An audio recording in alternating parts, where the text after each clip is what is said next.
L'enfer de feu, prêché par les religions prétendument révélées, qui attendrait avec vive impatience toutes les personnes incroyantes qui auraient refusé de se plier et d'adhérer aux religions qui prêchent l'enfer, à toutes celles et ceux qui n'auraient pas adhéré au message enseigné par ces religions. L'enfer, justement, que énoncent ces religions, est un endroit où l'on brûle de manière consciente, en souvenir permanent de tous les maux que l'on a accomplis et que l'on a fait durant toute sa vie. Et donc il y aurait un étang de feu où les gens conserveraient la conscience de tétère, donc la vie de Dieu en eux, et de manière éternelle, ils souffriraient étant vivants. Alors que la vie éternelle est pour toutes celles et ceux qui se mettent à anti-Eyo dans la vérité et dans l'esprit. Ici, dans cette présente édification, je m'en viens vous faire instruction du sens biblique, authentique et étymologique du terme enfer, qui n'a rien à voir avec un endroit de feu où les gens brûlent consciemment, où les gens souffrent à toujours dans un lac de feu avec leur conscience, leur chair, leur corps brûlant. Non. Ici, la connaissance ancestrale va vous revenir et nous allons étayer de quoi retourne exactement, profondément, étymologiquement, originellement, le terme enfer. Je suis Dokira Tsamela, fondateur du CCTSRM, prêtre bantou israélite, exorciste spécialiste des questions de haute sorcellerie, du monde occulte. Je m'intéresse au combat spirituel.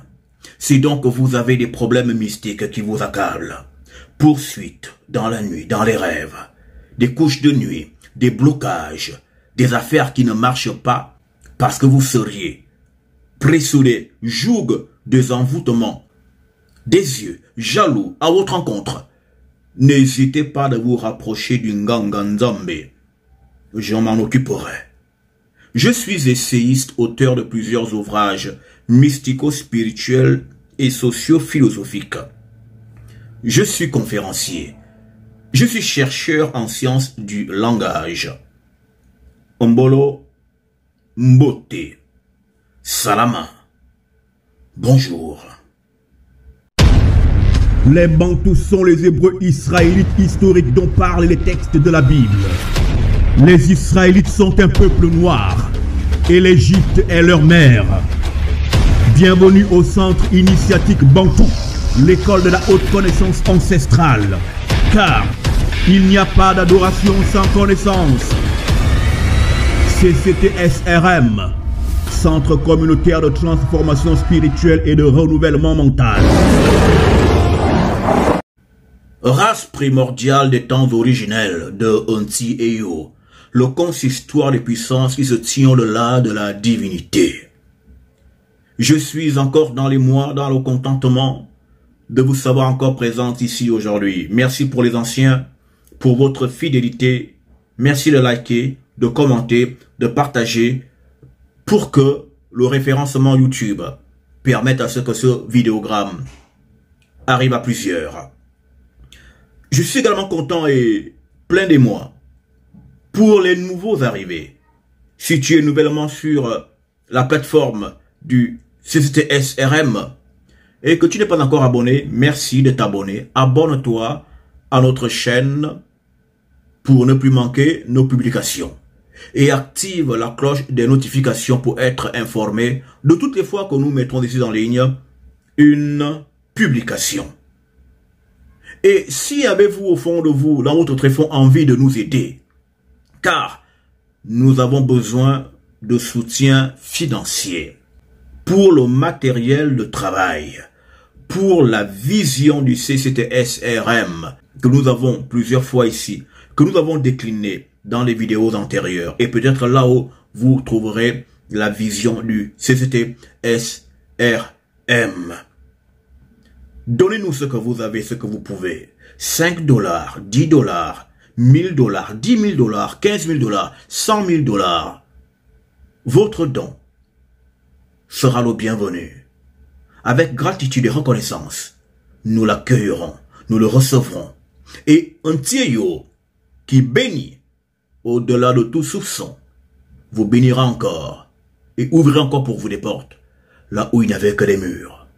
Que Dieu bénisse toutes les âmes et tous les cœurs dans lesquels ces paroles prennent vie, et que Tété vous garde et vous fasse encore plus de bien que vous en faites. En Yisaya Ongola. Amen. Race primordiale de Dieu. J'ai déjà tablé dessus de par le passé, mais je viens encore ici pour vous élucider un certain nombre d'éléments à propos de ce phénomène qu'on appelle l'enfer. En effet, ici, je viens en continuation du raisonnement débuté. Et nous venons donc ici pour le renchérissement de la science déjà inculquée à la race de Tareyo que vous composez. Oui, et les religions prétendument révélées, notamment le christianisme, promettent au non chrétien, l'enfer réservé aux gens qui brûleront vifs pour faute de ne pas avoir cru, au Jésus du christianisme,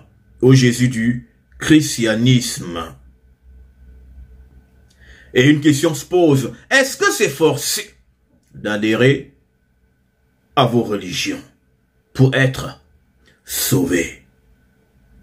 Bref, mais poursuivons et disons ceci que nous avons déjà débuté.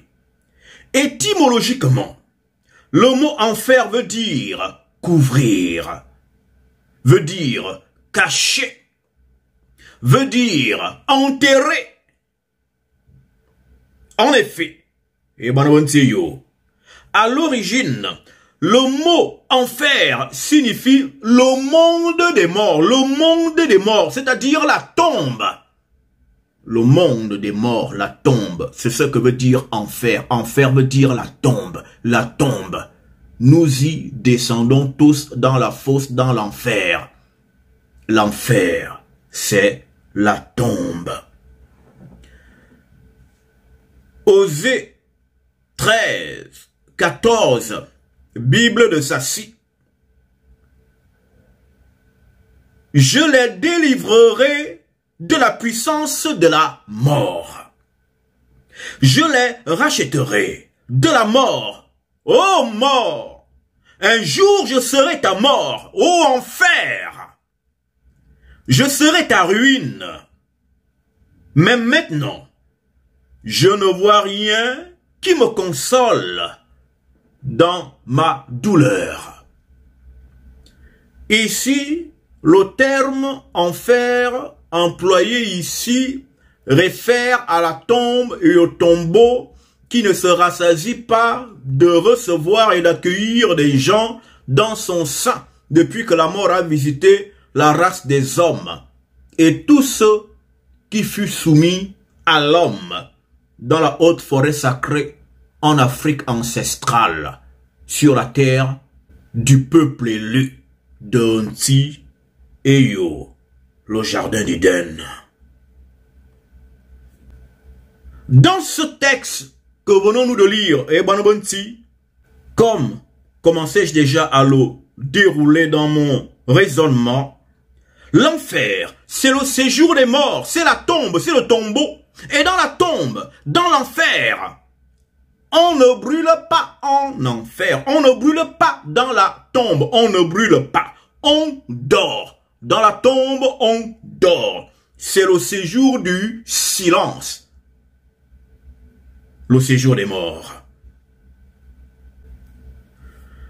Nous allons assurément y arriver un peu plus bas.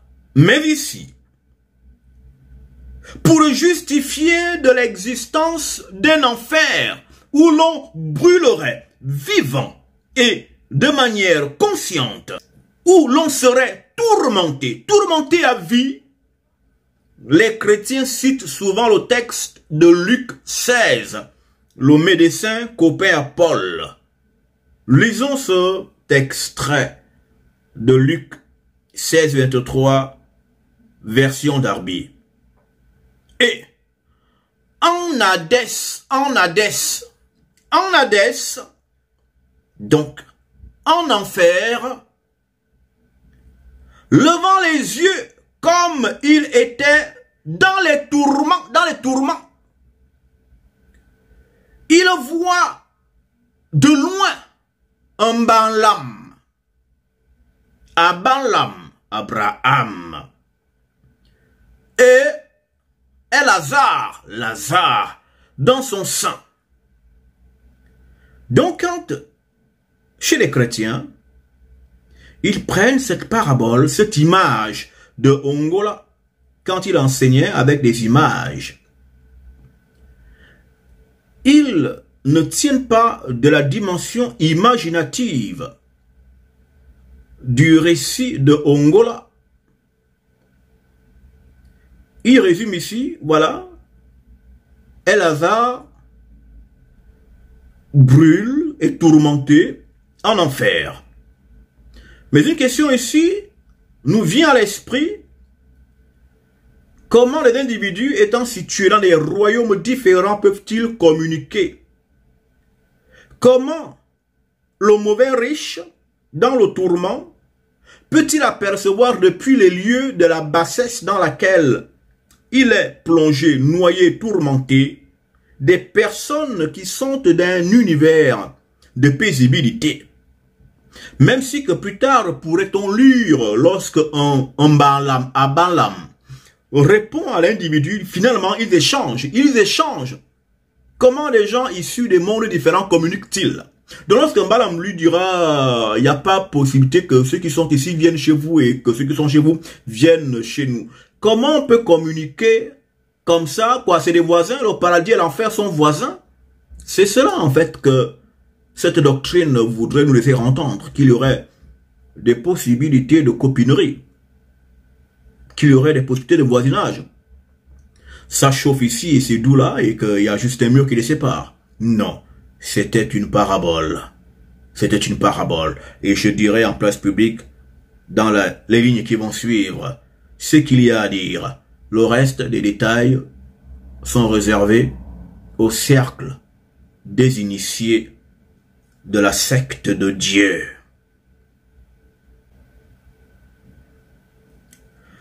En effet, lorsque les pasteurs, les prêtres et les chrétiens lisent tourment dans l'Hadès, ils soutiennent l'idée de l'existence d'un hypothétique séjour où on est en toute conscience tourmenté à vie. Et la question est de savoir, la vie éternelle est réservée à qui? À ceux qui observent les coutumes d'un Tieyo ou à ceux qui ne les observent pas? Comment des gens n'ayant pas observé les coutumes d'un Ti viendraient-ils à hériter de l'éternité, quoique cette éternité fût dans la douleur et le tourment? Recevront-ils un prix d'éternité alors qu'ils n'ont pas été de l'observance des coutumes de Tareyo? Non.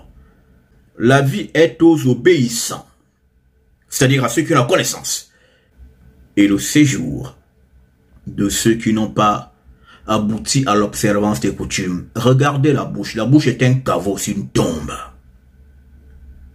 La bouche est une tombe. De cette tombe sort la vie qu'on appelle la parole. Et c'est aussi de la bouche que sort la mort. Donc la bouche avale aussi des vies. La parole vous a créé. Vous êtes sorti d'elle. Et vous repénétrez en elle, dans le caveau de son émission, de sa sortie. Lorsque vous n'avez pas observé les coutumes qui illuminent le caveau, la tombe, le tombeau est l'équivalent de la bouche de la terre. Et quand vous y retournez, c'est la parole qui vous a créé, qui vous ravale. C'est pourquoi fut-il dit à moto, Adamu, poussière il est, et que à la poussière il retournera. La parole qu'il a fait être, lui a fait ne plus être. Ce qui vous crée, c'est ce qui vous détruit.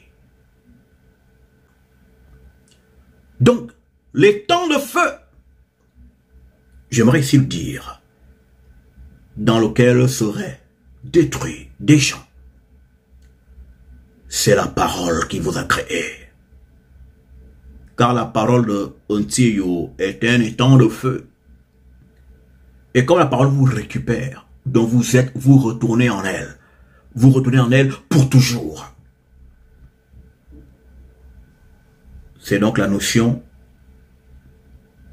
de brûler à toujours. Quand la parole est un feu, ça consume, ça brûle. Donc ça vous anéantit. Brûler veut dire anéantir à toujours. Anéantir à toujours. Vous êtes anéanti. Vous êtes détruit à toujours. Sans possibilité de rémission ou de retour dans la matérialité. Poursuivons en revenant dans le texte de ce jour, quoique cette explication ait été importante et nécessaire d'être donnée. Donc, lorsque les chrétiens lisent que les gens sont tourmentés, que Elazar était tourmenté, là où il était, il dit, ah bah voilà, en enfer on brûle, on souffre. Sans tenir compte de la dimension imaginative et imagée de la parabole du maître Ongola. Et ici, nous allons expliquer comme déjà le faisons-nous déjà. En effet, au Strong biblique numéro 928, tourmente ou tourmenter veut dire examiner. Examiner. Et tourmente ou tourmenter, je viens également de le dire, dans le contexte que l'avons-nous lu dans Luc 16, 23, est une parabole. Car dans la tombe,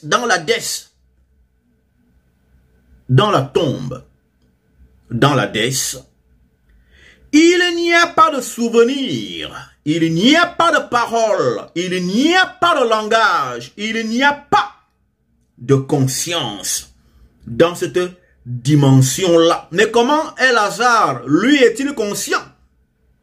Lui qui était méchant, comment peut-il être conscient, lui, qui a été méchant de sa vie? Comment peut-il, lui, dans la dèce, recourir et conserver la conscience que seuls les justes conservent? Et ils sont appelés à conserver lorsqu'ils auraient obéi et honoré aux coutumes d'Onti. Comment un criminel comme Lazare pouvait-il être conscient au séjour des esprits, des âmes qui dorment, au séjour des morts? Oui, race de Taréo. On ne souffle pas dans la dèce. Parce que là-bas on dort. C'est le séjour du repos. C'est le séjour de l'inconscient. Là où il n'y a aucune pénétration de science. De quelque manière que ce soit. C'est le séjour du sommeil. Ecclésiaste 9, verset 10. Bible Vigouroux catholique. Tout ce que ta main peut faire, fais-le promptement, car il n'y a ni œuvre, ni raison, donc ni raisonnement, ni sagesse, donc ni connaissance, ni science, ni connaissance, dans le séjour des morts, autrement dit, aux enfers, où tu te précipites. Ici, on a Ecclésiaste qui nous dit qu'en enfer,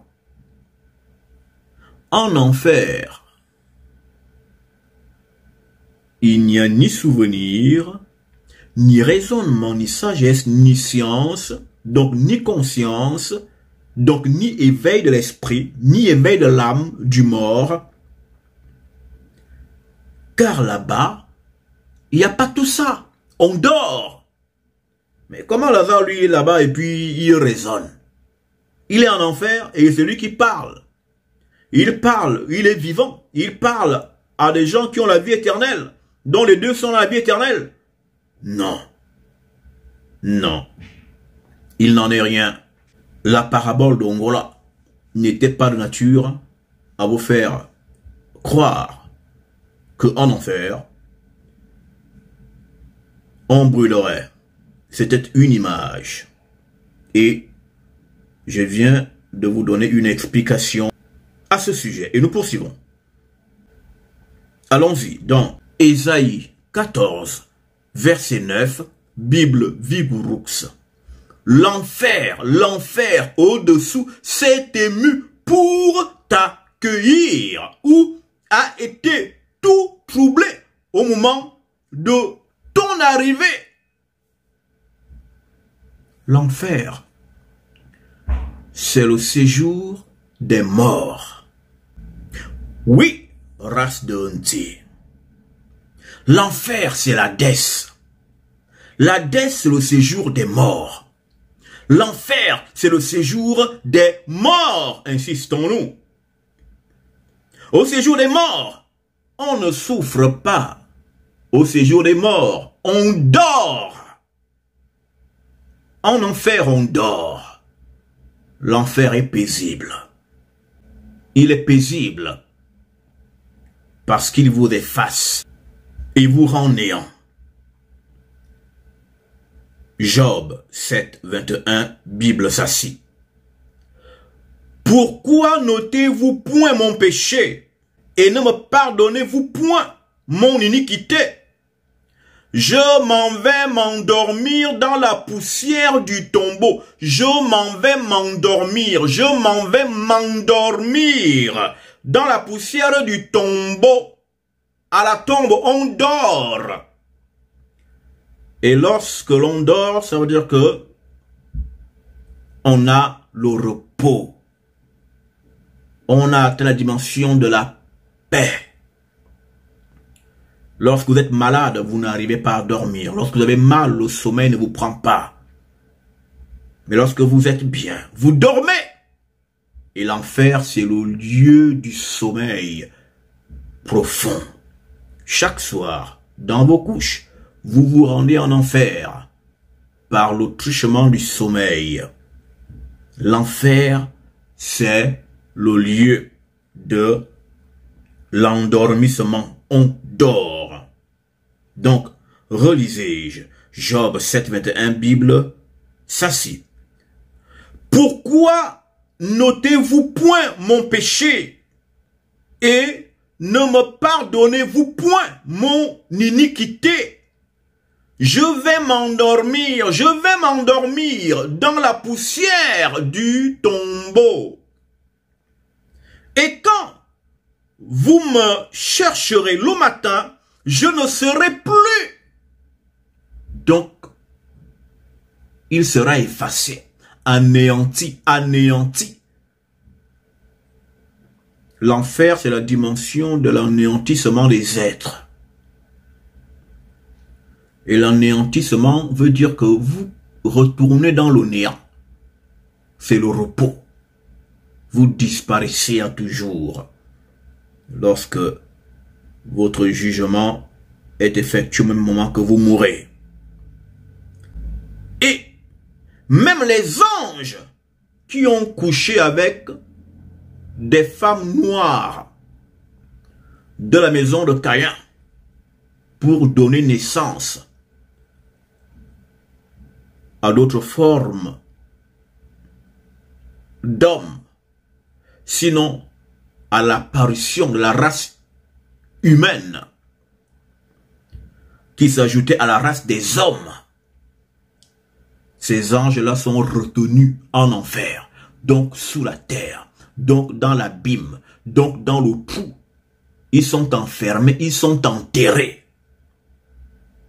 Les anges qui ont commis le crime de se sexualiser avec les femmes, ces anges sont enchaînés dans les régions de l'enfer. Et là-bas, ils ne souffrent point. 2 Pierre 2,4, Bible des peuples. De fait, Anti-Eyo par son entité n'a pas épargné les entités, c'est-à-dire les anges, qui avaient péché. Il les a jetés dans les sombres précipices de l'enfer, en attendant le jour du jugement. Les anges sont en enfer et ne souffrent pas. Ils attendent, ils sont assis, ils attendent qu'ils soient détruits. Les anges pécheurs ne sont pas tourmentés, mais les hommes que ces anges ont fait tomber, eux, ils sont tourmentés. Non, c'est pas logique tout ça. Donc, race primordiale d'Anti, l'enfer chrétien de l'islam, de religion prétendument révélée, n'existe pas. Un endroit où vous brûlerez vivant, où vous aurez des cris jour et nuit, n'existe pas. C'est la vie ou la mort. Vous croyez Anti, vous avez la vie. Vous n'y croyez pas, vous êtes détruit. Vous n'aurez pas le luxe d'aller être gardé conscient dans un coin du monde existant. Même si vous brûleriez. Non.